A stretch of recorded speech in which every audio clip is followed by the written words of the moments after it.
David, as we get caught up on some news with you, we can't forget this vote took place last week, obviously, banning potentially January loans between clubs that are under the same ownership. Now, that vote failed. What additional details do you have?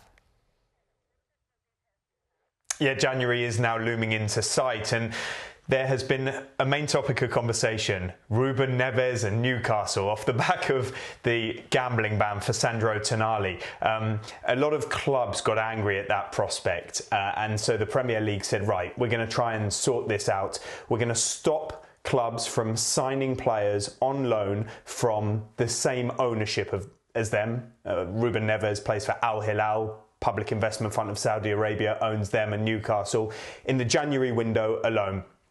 A temporary solution while we try and find a more permanent solution, because we don't know the fair value to assess how much a loan should be if you're going to do it between parties. We have that test for permanent transfers but not loans. So they put it to a vote last Tuesday. It was expected to be close because there are 11 clubs with associated party links, same ownership sort of group, but it was expected to go through. However, it was blocked. It didn't go through. The clubs who stood against it, when in the Premier League rule changes require a 2/3 majority, i.e. 14 clubs to vote in favour to pass, 8 voted against this. They were Burnley, Chelsea, Everton, Manchester City, Nottingham Forest, Newcastle United, Sheffield United and Wolverhampton Wanderers. So loans between associated parties into the Premier League in January will be allowed, but I can tell you that my understanding is Ruben Neves will be staying at Al Hilal. Newcastle probably will not be using the Saudi Pro League despite their ownership links for a number of reasons.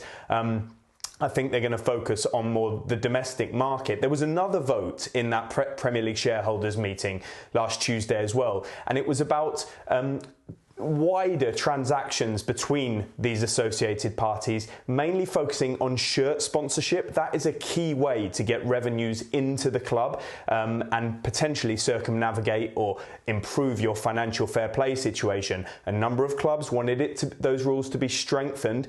It went to a vote. Again, it failed, this time 13-7, and those clubs wanted the shirt sponsorship assessments, the fair value assessments, to be much more tightly regulated. Maybe you have to show comparable deals to the ones that you strike in the case of Newcastle and Chelsea, for instance. It got rejected, so this situation goes on without any clear resolutions. I think they'll be put to a vote again in the future, so we'll see what happens then.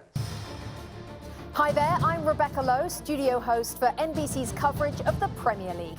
Don't forget to hit subscribe to watch more videos all season long. And for even more Premier League content, from original series to live matches, head over to Peacock. And be sure to tune in for Premier League mornings every weekend on USA Network and on Peacock.